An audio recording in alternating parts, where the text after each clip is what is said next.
Okay, let's get into it. Thank you so much for being here. I am your host, Pamela Klaba, for the Diversity Roundtable. I'm so excited today. I always say that the power of networking and networking with impact, and LinkedIn happens to be that platform that connects us with really brilliant minds across the globe.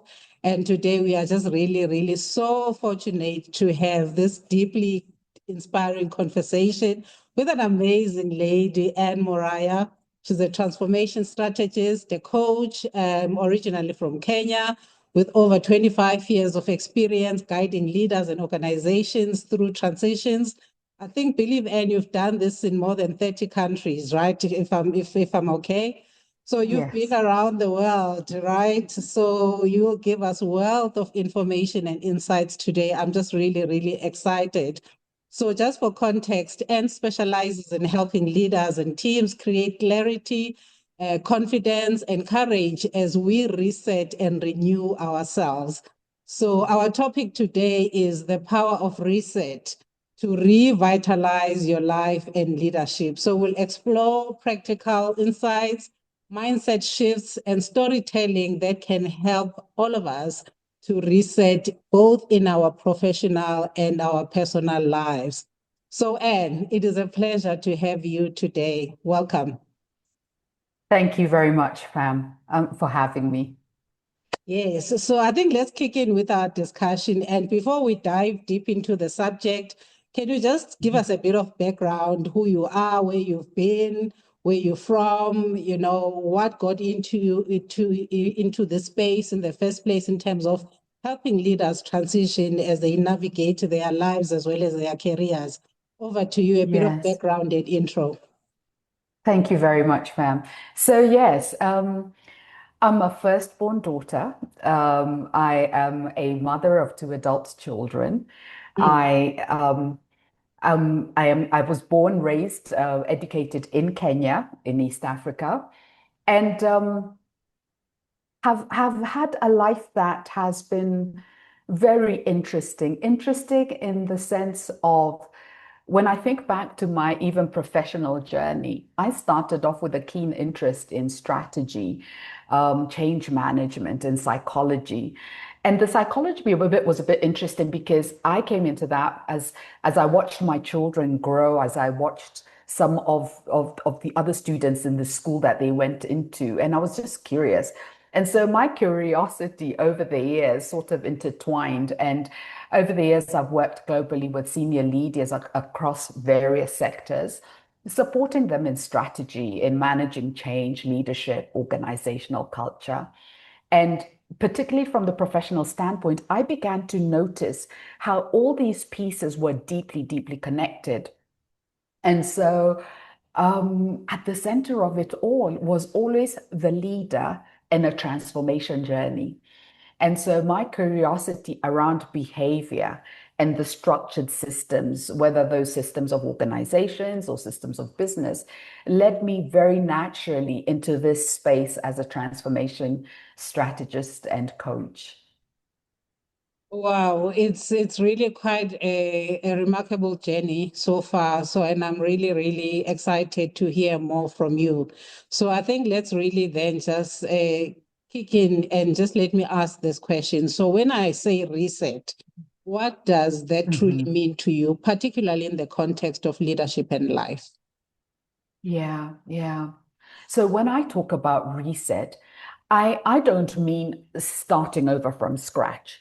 You Mm, know, when we talk about starting over, you're actually talking about you're implying that everything has to be wiped clean, as if whatever was before had no value. mm, But a reset is about pausing, recalibrating, and choosing again with clarity. So you take the time to recognize that what got you to this point may not take you forward, mm. and that you can actually carry forward the wisdom, the lessons you've had from the past, but align them with a fresh sense of direction. No, that is very, very important because we often hear about it's starting over, new me, new this. And I like that, because as human beings, we navigate life through different phases. Am I correct? And it's Yes. very important then to recognize the phase that you are entering into at any particular point of your life and why you are entering that phase, and how do you then leverage on your Yeah. past experience and your current skills to then navigate into who you are becoming, because life is a lifelong journey, right? And it's very important then that we carry, those experiences, but also take the lessons from some of the experiences that might not have served us well in the past and say, what was this trying to teach me? Does Yeah. that resonate with you? Yes, absolutely, absolutely. And the truth is we're always a sum total of what's been before. But we then have this opportunity to choose and choose to take some things forward, choose to discard others. And that's totally okay. Mm. Can you share Yes. with me then, in that context, let's build on this, Mhm. and can you share with us then an example, because you've dealt with so many leaders in different geographies. So can Yeah. you share with us an example of someone, or maybe even yourself, who has Mhm. embraced a reset with powerful results? I know Yeah. that it's a closed statement, but then just try and elaborate what that looks like based on the people Yeah. that you've interacted with. Yes. Yes. So if I could sort of share this.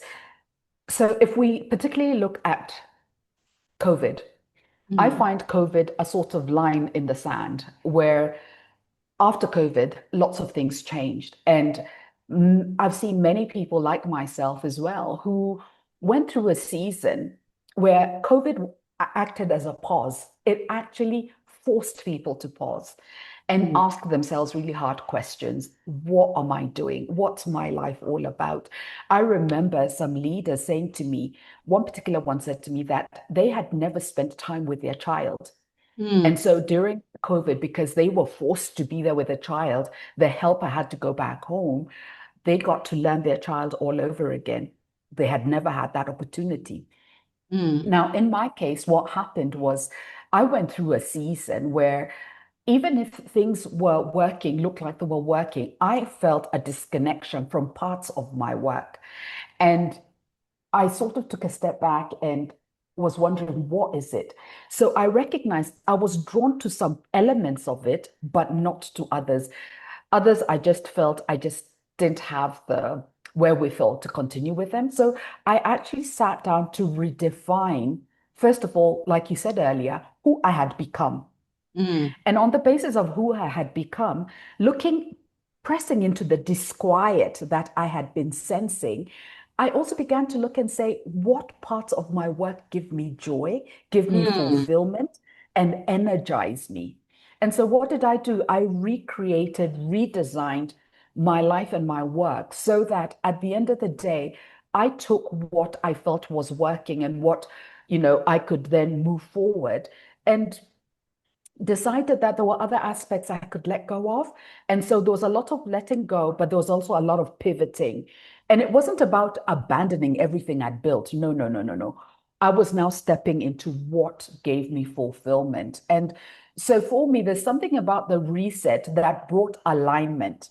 And in life and leadership, we want to keep realigning so that we're building on the outside in a sustainable way because it's flowing from who we are on the inside. That's the only way you get it sustainable.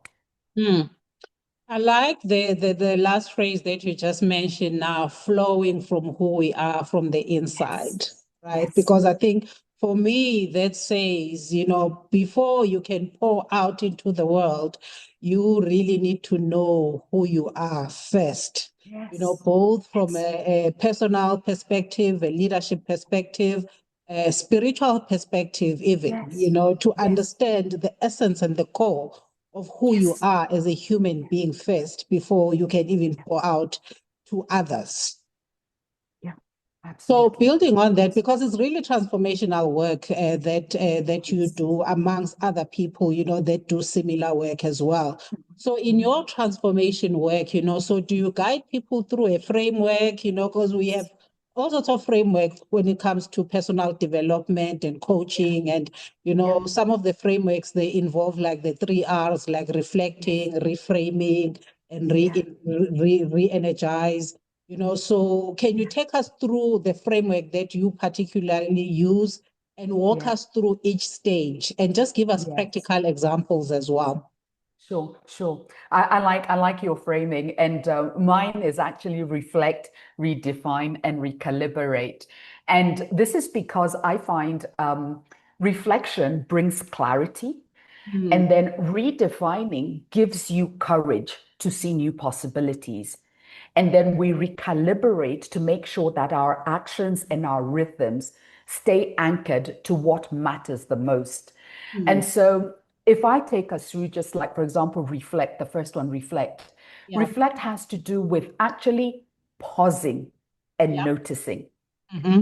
And it's really important that before you rush into any action, you take time to pause and Mm, notice. Notice what is draining your energy. Notice what patterns keep repeating. Notice what's no longer serving you or your mm-hmm. team, or on Mm-hmm. a personal level, your family. Mm-hmm. And what happens with this? It brings on a gentle awareness, which is often the turning point because you can now actually name what's going on. And when you're Mm-hmm. able to name what's going on, you're able to then change it. Mm, And so after we've paused and we've noticed, we then redefine. And redefining has to do with asking, what else could this mean? So I've noticed this is what's happening and I've named it. What yeah, else could this mean? yeah. And here we shift the lens and see challenges not as dead ends, which Mm, oftentimes they present themselves as, but mm, as doorways. And so mm, you begin to look and see what's a new opportunity or possibility mm, that wasn't visible before.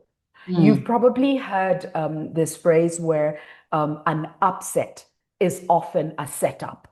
Yeah, when you think of the Japanese and Chinese symbols for yeah, crisis. yeah. So this is where we are shifting our lens and not looking and thinking, oh goodness, this can't work. No, you're looking and saying, what is the invitation here? What is the Mm, possibility here? mm, Because from there, you can now recalibrate and move with intention because you've gotten more clarity now. You can take more aligned and deliberate steps. And this is not about doing more, but it's about doing what truly matters. And I think this is a thing we have to begin to figure out. What is it that truly matters? So it's not about doing everything. And so this mm, way you reclaim your energy and you focus on that which gives you meaning and purpose. And so mm, whether you're an individual or an organization, you can actually move forward with courage because this is anchored on what is important to you, and mm, you're able to do so even with greater confidence. mm, Yes. mm. Yeah. No, thank you so much. Because I like how you framed it because it really, to your point, that it gives us clarity in terms of, what is really important in my life at work and, no, and work rather, and where am I and why am I here and what has gotten me to this point and what are some of the things then that I need to let go of so that I can be the best version of myself Mhm. you know so in that context, can you share, because obviously you've coached many people and many executives, so can you share with us maybe like a memorable Mhm. coaching story where this framework helped Yeah. executives or teams navigate Yeah. a reset in their context, and Yes. Yes. what that looked like? Yeah. Yeah. One particular one that comes to mind is a client transformation journey with a founder. And what was happening was they were preparing to exit the business. They Mm, had, and this was a business they had built over many years. Now, mm, for them, the transition was more than financial, it was deeply personal. Their identity was so intertwined with the company. And so stepping away felt impossible. mm, And so I encouraged them to slow down and simply notice what was emerging. for them in terms of what energized them, what drained them about running that business, what Mm, was no longer aligned with the season of life they had come into. And so mm, what happened is the pause created the space for them to see what they had been avoiding, that mm, they were actually ready to let go, but didn't trust what was on the other side of letting go. mm, And so we explored this question, supposing this exit isn't actually an ending, but instead a passageway, a gateway into the new. mm, And so they came away with a new perspective, and it was a perspective that honored the legacy they had built mhm, and also created room for new dreams, new priorities, and even rest, which was something they deeply needed. mm, And so they now had a bit more clarity, they had more courage. And so they designed a structured exit plan that it allowed them to also celebrate the journey and mhm, empowered the incoming leadership team because now they had to ensure they set up a strong leadership team. And mhm, as they did as she did this, this began to enable her to pursue meaningful pursuits beyond that business. And mhm. so the reset did not diminish the legacy, it amplified it because this was now rooted in alignment rather than fear. Many Mm, times we fear something, and so we don't want to rock the boat. But this now felt so aligned, and they realized they were not abandoning the business. They were actually harnessing the legacy of what they had built. mm. Yep. No, so it is really true because I think most often than not, most leaders and most of us actually, we tend to operate on autopilot, if that's the phrase. Yes. It's like we just do this thing and then we move on to the Yeah. next thing and then we move on to the next thing. And somewhere along the line, then also burnout kicks in, right? Because we never stop to pause and say and ask critical questions. So Yeah. I like what you have said. It's really, really profound. So let's get on to our next segment, which is really then going deeper into, reset in leadership and Uh-huh. organizational culture in a Yeah. broader context. Now, I know that Yes. you've just given us an example, but let's Yes. widen the lens to Yes. organizational leadership in the Yes. context that how can corporate leaders Hmm. instigate a reset culture to Yeah. revitalize their teams and Yeah. mission? Yes. Now Yep. that's a really good one. That's a really, really good one. Mm, And honestly, the first thing is that it starts with leadership mm-hmm, modeling. It starts with the leadership leading by example. You see, mm-hmm, what happens is I don't know if you've ever heard this phrase where they say, particularly around parenting, it's been used, but usually leadership. What you're doing is speaking so loudly, I cannot hear what you are saying. And so when you think about leaders, when a leader has the courage to model pausing, not just slowing mm, down, but actually pausing and noticing, mm, they honestly give their teams permission to do the same. And so what you find is that it will show up because a leader is beginning to notice signals of fatigue in their team, is mm-hmm, beginning to notice misalignment before it escalates, and is even noticing emerging opportunities simply because they paused and mm, they noticed. And mm-hmm, so, whether it's the next line of management, whether it's the other teams within, you begin to notice and say, yes, in fact, this is what our leader has been doing, so we can do it too. So, leadership modeling, by example, the culture they want to see in the reset is becomes a really powerful tool because you inadvertently give permission to people to do this.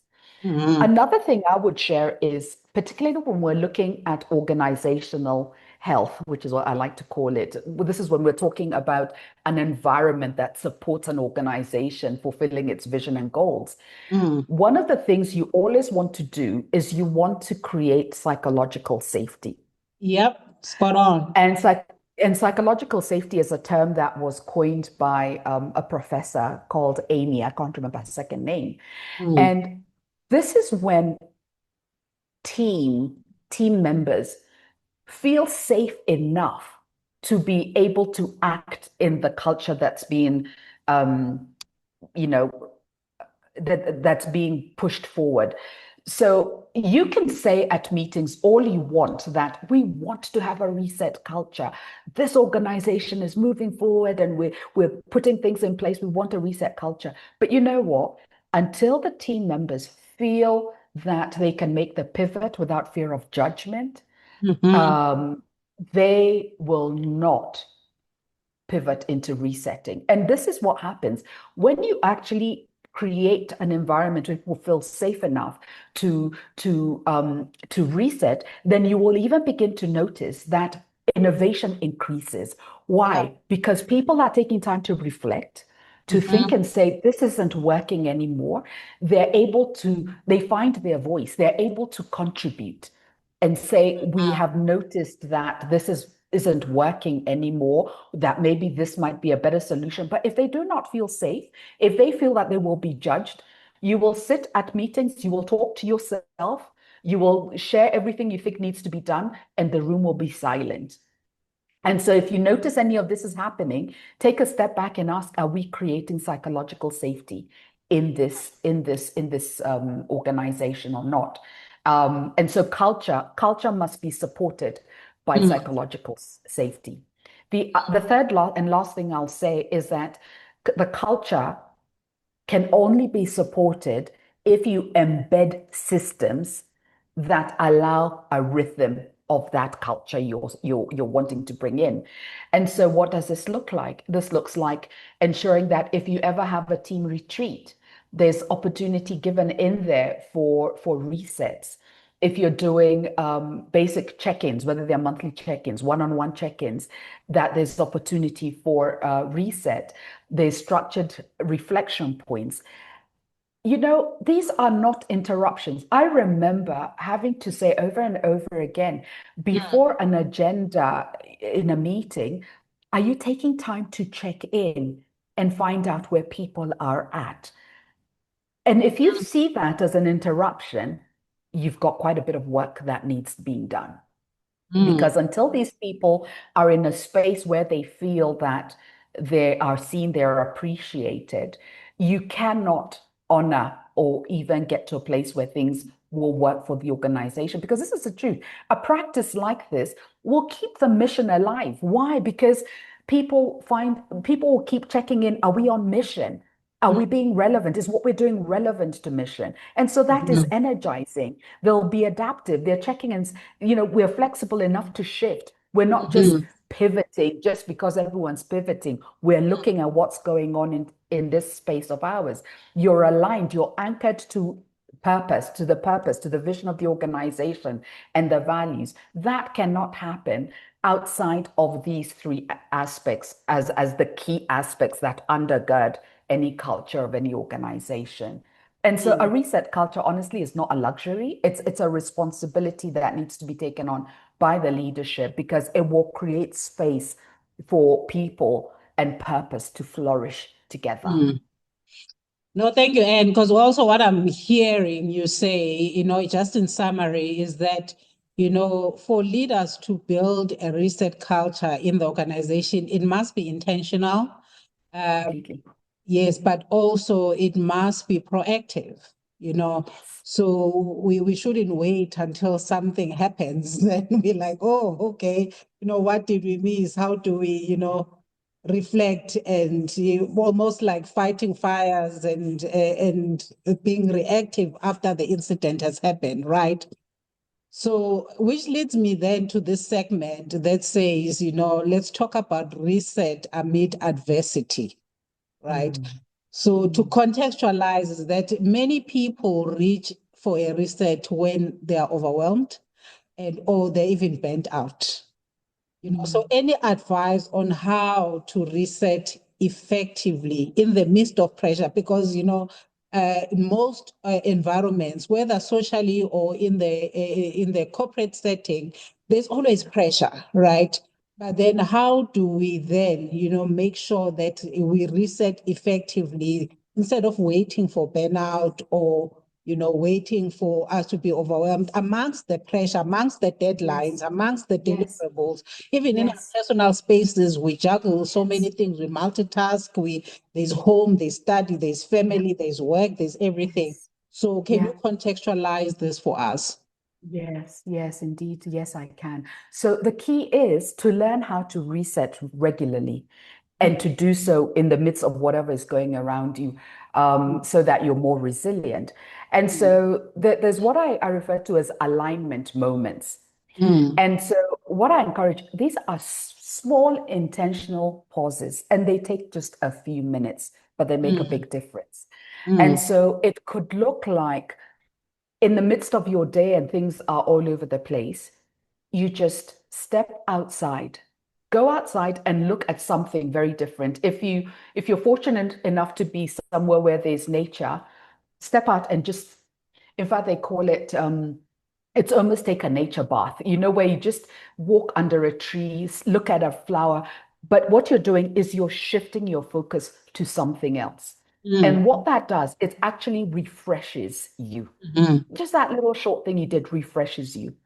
Or it could mm, be as simple as you taking a few deep breaths, breathing deeply in and then breathing out a few times mm, so that you transition into the next meeting.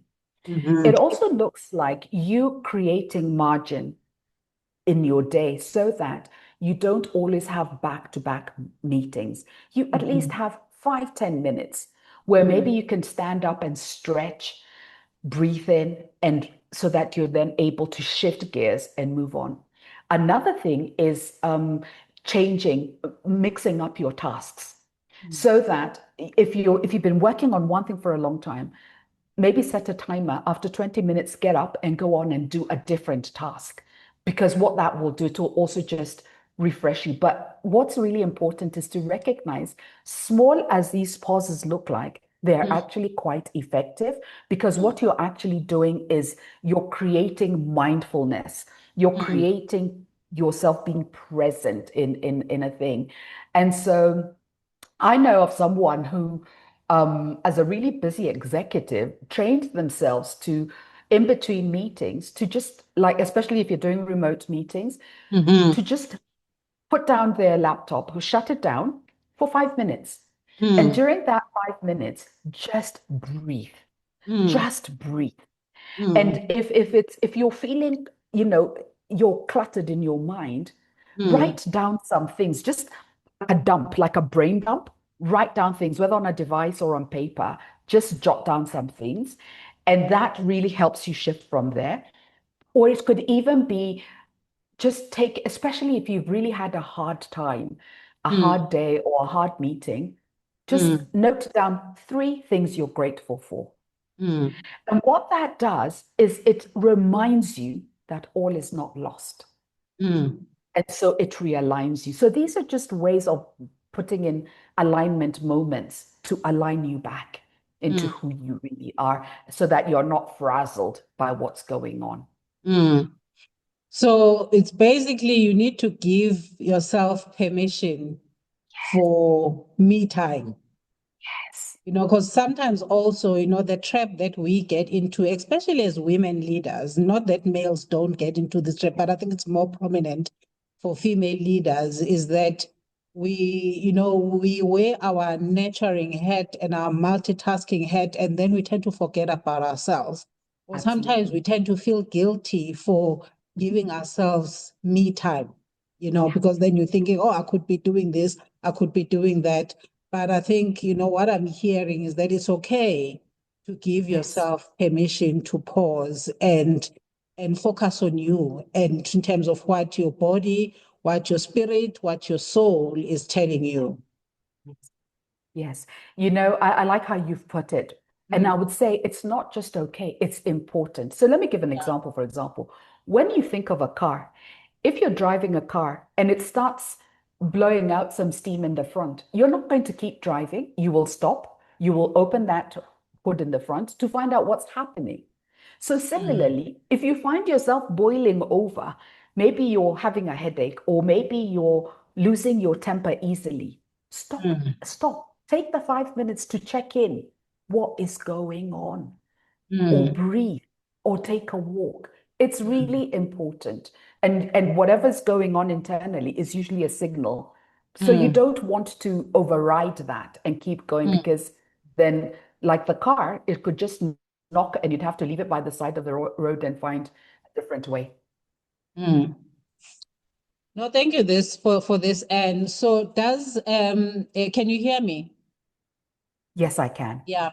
So does a cultural background influence this? And this is like really a deliberate question because you Yeah, have done work in multiple geographies, in multiple countries. You have worked with diverse yes, leaders, diverse people, diverse communities. And yes, so, from a cultural background context, what yeah, are the dynamics then that you tend to see in this yeah, space? And then maybe also give yeah. us context, which geographies, which locations, because yeah, it's quite a rich background that you have. Maybe just dive deep also into your background and how you started and how you branched out of Kenya to do work in other countries. But first, let's Yeah, ask the cultural background context yeah, in terms of the yeah, diverse people that you have worked with. yeah, yeah. So as you ask that question, what comes to mind is something I was interested in for very many years. I was interested in what motivates behavior. Mm, And one of the things so a place I landed at is oftentimes we're motivated based on our family of origin. mm, And so why this is important is when you speak of a cultural context and look at something like pausing, many times people have come from backgrounds where perhaps if in if where you were socialized you were taught that you will be um what's the word, you will be awarded or rewarded, yes, rewarded is a better word, you'll mm, be rewarded for working very hard and performing, then yeah. what happens is you carry that with you. And Mm, so the thought of pausing is ludicrous because you're wired to keep pushing and keep performing.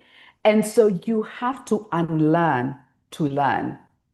So you unlearn the performance mindset and now train yourself to pause and understand why it is important to pause so that you don't break down.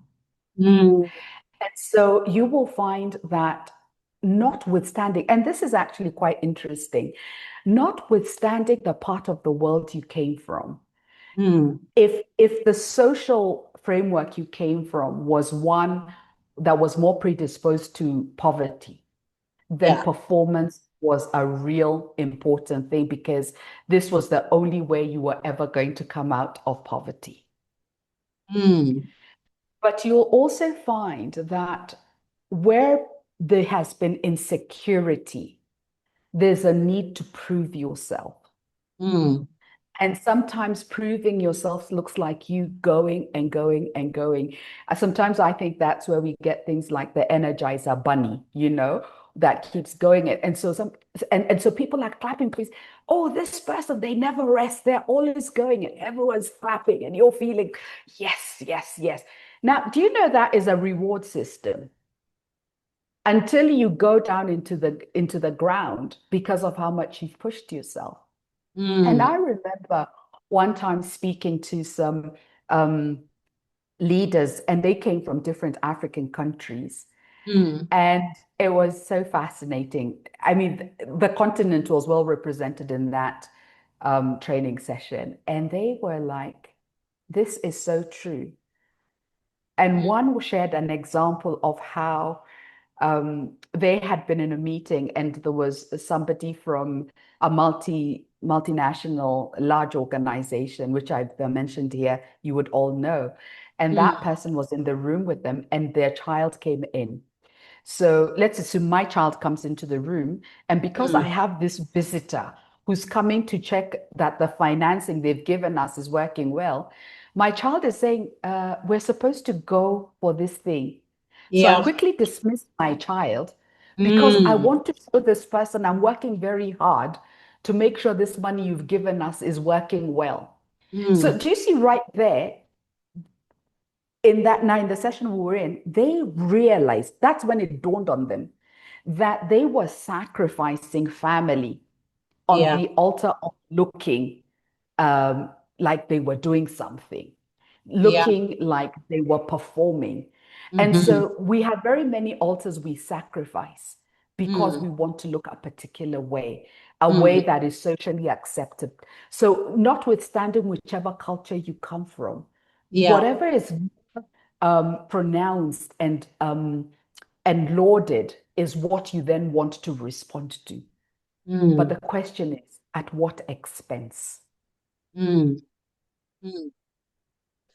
Yep. That is just really, really, really true because we need to stop and ask that critical question indeed, at what expense?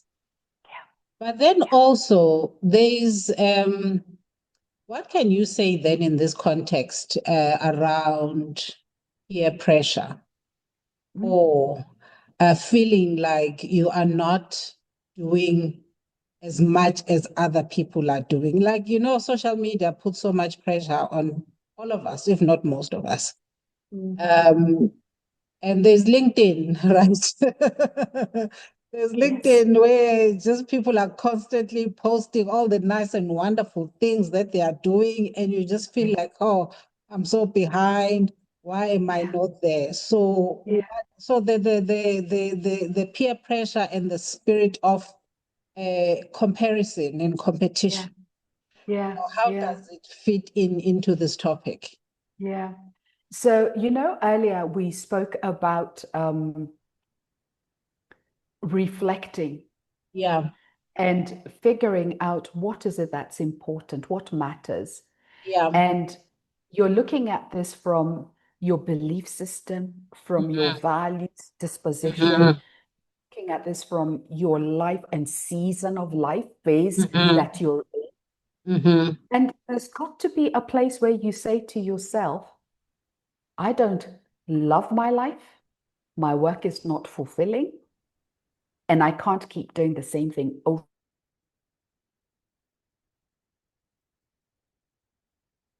and over again and hope to change. And this is the thing, Pam, we have mm, agency, we have choice, and we need to begin to behave that way because I can't look around at my peers and decide because they're doing this, I'm also going to do that. That may be serving them. And this is why we have to keep pausing and noticing. Because supposing it doesn't serve me, or supposing it served me in a different season, but no mm, longer serves me today.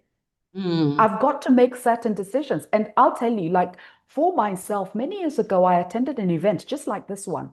mm. And the speaker said that the life you have right now is because of the choices you've made.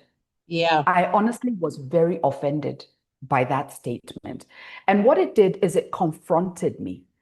And I had to make certain choices, different choices for what I wanted. That's the yeah, realization that hit home. And mm, so, for example, today, I don't work on Fridays. I don't. And it's actually on my signature on my emails so mm, that anyone I'm corresponding with knows that they should not expect me to respond on a Friday. I don't work on Fridays. Why? Because I want to give myself space to rest, to mhm, renew, to mhm, reflect. And mhm, it's simply because also of my makeup. I am one who values space to reflect. And mm, then also in terms of the way I structure my day, I don't get on calls or have meetings until after 11 because mm, what I do is I have found that the morning is the best time for me to do deep work. mm, So I have that's the way I've structured even my scheduling. So what am I doing? I'm putting in boundaries. We have to be mm, brave enough to put in boundaries around our life and decide what will I do, what will I not do. When Yeah. will I look at my emails? When will I not look at my emails? And then also things like celebrating even Yeah. the smallest of wins. Yeah. I tend Yeah. to do that by often going for a good coffee at a cafe, Mm, adding stillness, moments of stillness, mm, nature, meaningful conversations with people that you love, mm, simple practices like these will keep you in a space that is healthy for you, because what's the point, like you now mentioned, so we mm, go on off with peer pressure doing what everybody else is doing, mm, but when you look at your relationships, mm, you've disconnected from the people that are that are meaningful to you. The meaningful relationships are not being nurtured. What mm, are you doing? And then you're mm, wondering why it's not working. mm. Sure. Even your car goes for service, you know?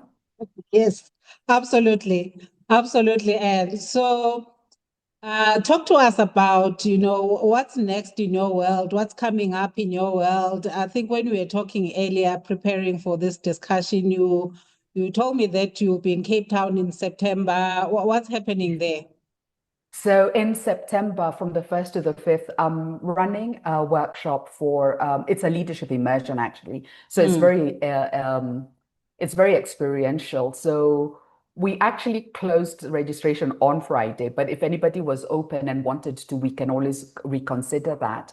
mm-hmm, And what we have at the middle of September, we have what a 3-day clarity challenge. And so that's just a space where for an hour each day you come and I facilitate the space so that you gain clarity in whatever area you're finding challenge. And in fact, for your audience, we will be giving a 25% discount for that. And so, yeah, because at the end of the day, what we want is we want people not to just lead better, but to live better. So mm, it's creating spaces like that where we're constantly looking at where we're at and what we need to do. So for mm. now, those are two key things that that are ahead in September. Okay, no, I wish I would attend, but yeah, I guess I'll be doing other things. But I'm glad that you're Yeah. offering 25% discount to our people here on the call that can find themselves in Cape Town, or whoever that will listen to the recording, Yes. post this. Like I said, we'll put it on our YouTube and then we'll promote it to multiple countries in Yes. Africa. Yes. So just tell me, Anne, because now I'm just Yes. really getting curious. Yeah.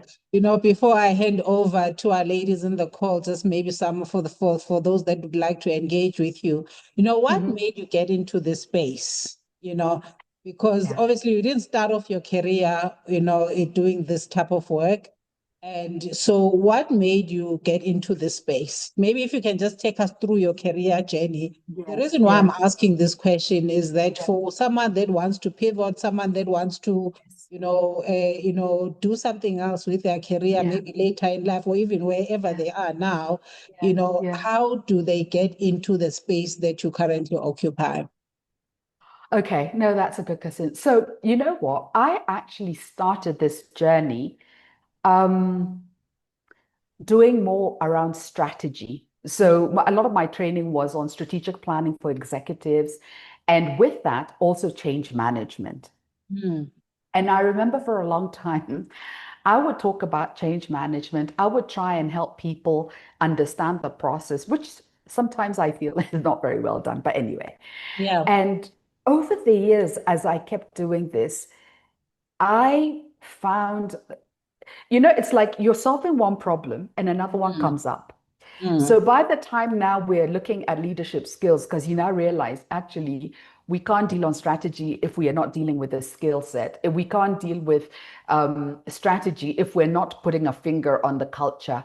And mm, so that's how I eventually came to a space of recognizing, first of all, that some of the models we had worked with over the years were one would need to be revamped, would need to be relooked at.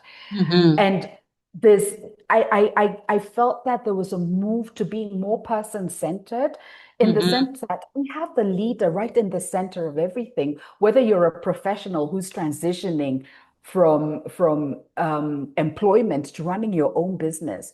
And so there was a need to come alongside this person in a coaching fashion. So right now we have lots of people saying, I'm coaching, I'm doing this, I'm doing this.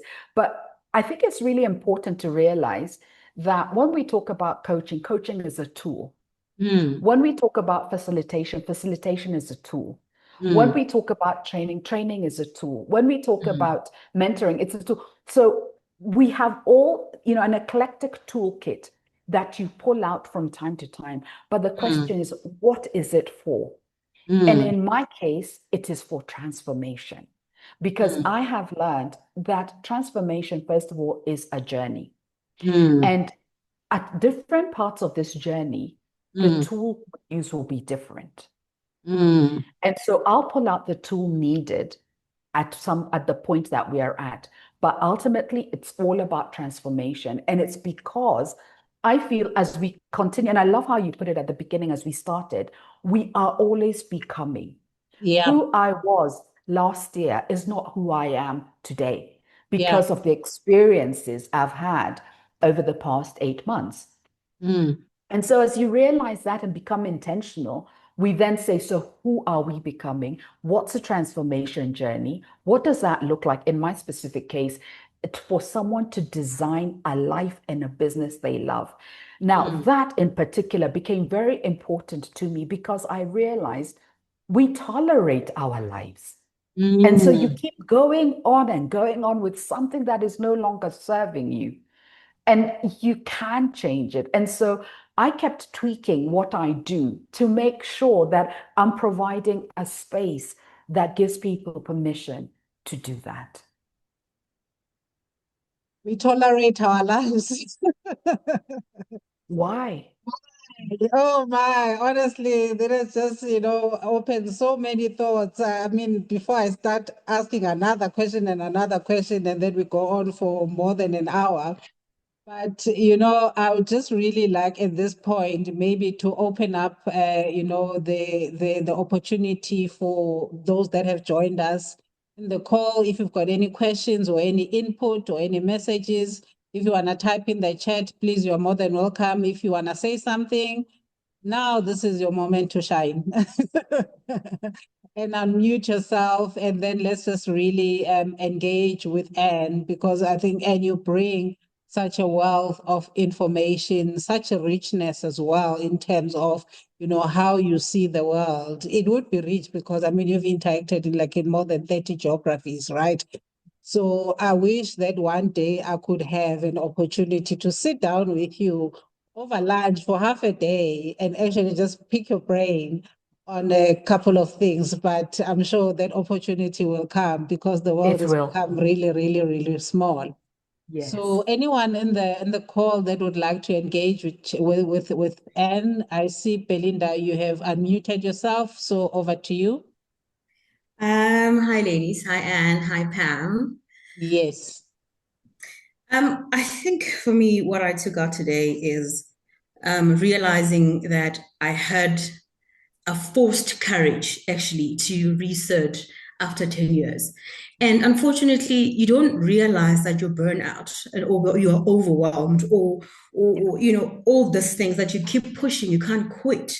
It's very difficult because when you want to prove a point, you don't realize what you're doing to yourself. You know what I mean? And being a manager, only a female in a school of men, and you're trying by all means to say, I can do this. But unfortunately, they keep on telling you, you can't do it.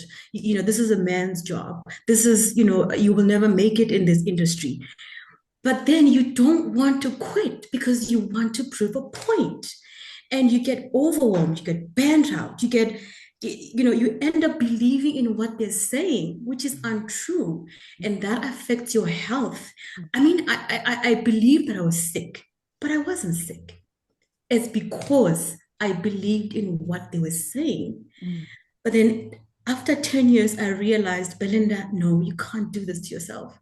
Get away, get out of your comfort zone, redefine your life, clear your mind, revisit your goals. Something is not working. Yes. Find that thing that is working. And I ended up saying, you know what? Let me leave it all. Let me find me. Let me find what I can do. And I did that. But it took me 10 years to realize that this is not for you. You were trying to prove a point, and it's not right. But thank you so much for giving me that, and again, to assess or reassess your social circle. When you're down, Yeah. you realize that you only have one friend. Yeah. So thank you very Spot much. on. Spot on, Belinda, right? When the chips are down, I don't know, that's when you realize who your people are, right? But then it's also an opportunity for you to build new relationships that are aligned to who you are becoming, right? So thank you for that comment that you've shared, Belinda, with so much grace as well and conviction. So anything that you'd like to maybe say in response to Belinda, Anne? Yes, first of all, to congratulate you, Belinda. And listen, don't lament that it took 10 years. Celebrate that you stepped out of your comfort zone. And I love that you called it a comfort zone because that's what keeps many people imprisoned. And the fact, I mean, look, 10 years later, you could still have been in that place. So well done to you and celebrate that. And as you do that, this is the other thing. I love what you said even about relationships. You know what I've appreciated is that as we go through different seasons of life, we need to realign our relationships. And it's not because there's anything really wrong with the relationship, it's simply that you're not where you were before. And like someone once said, as we climb up a mountain, the air becomes thinner. And sometimes some people can no longer come up with you because they can't hack the thinning of the air. So it's not that there's anything wrong with them, but where you're going is very different and calling for a different set of relationships to spur you on, to encourage you, to challenge you. And so, I mean, I was saying this to someone yesterday. You were born in a hospital, you left that hospital, you didn't stay there. You went to primary school, you left that school, you didn't stay there. You went to high school, you left that. So life, we keep moving from one place to the next. And it's all right if we're not carrying everyone with us because we all have our own destinies and we will then meet. This is the thing, enjoy the path when your paths cross, but choose those that you want to journey along. I'll tell you what picture came to mind as I listened to you, Belinda.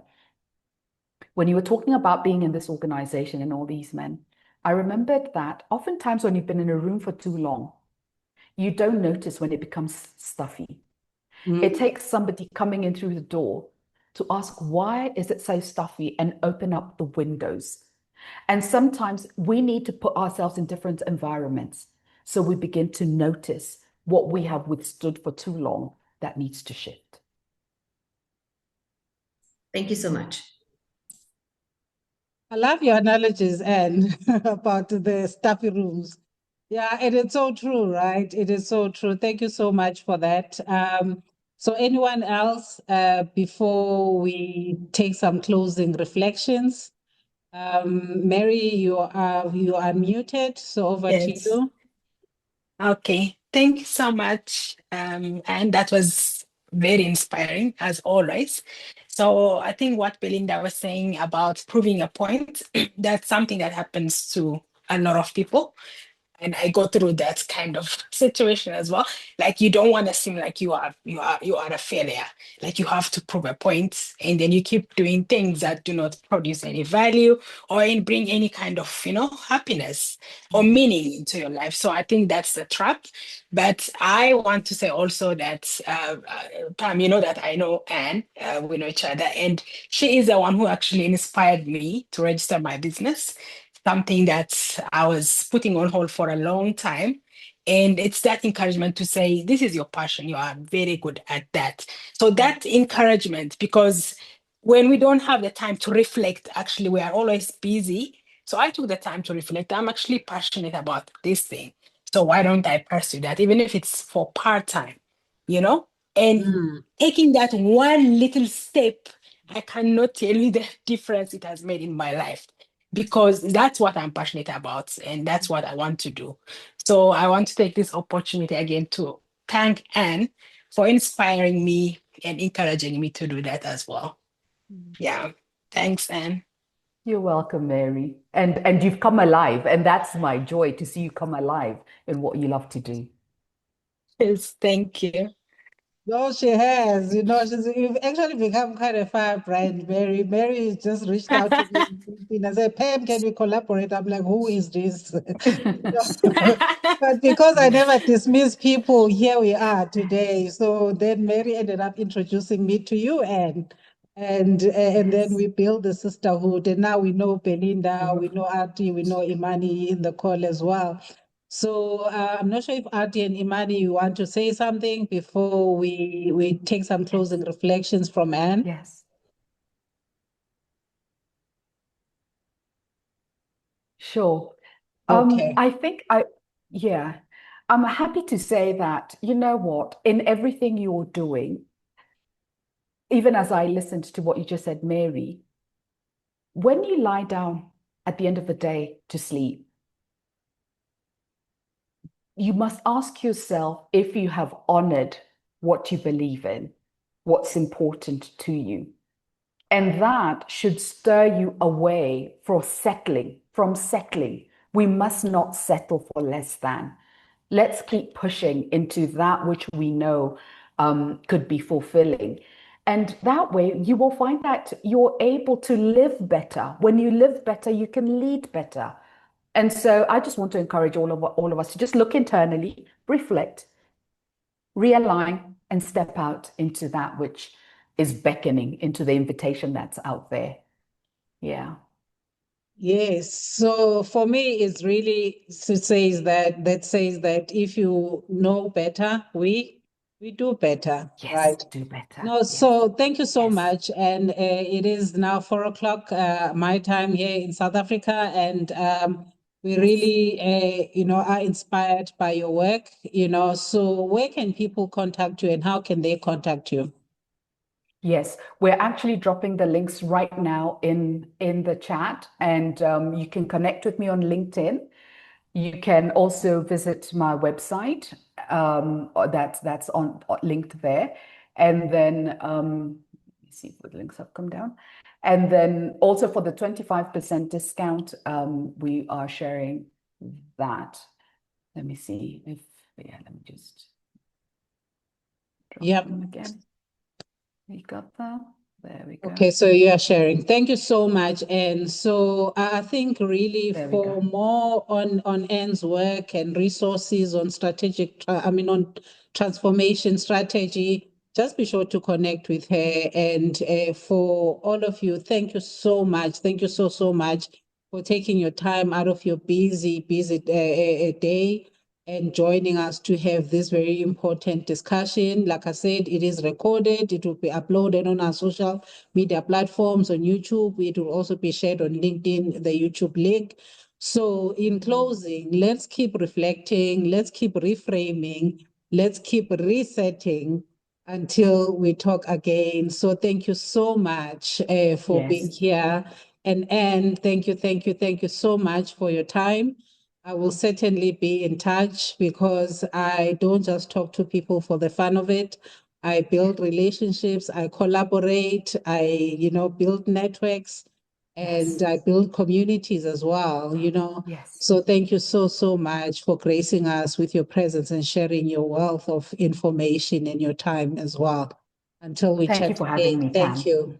Thank you very much. Thank you all. Thank you, Okay. everyone. Yes. Thank you. Bye-bye. Bye. Bye-bye. Bye.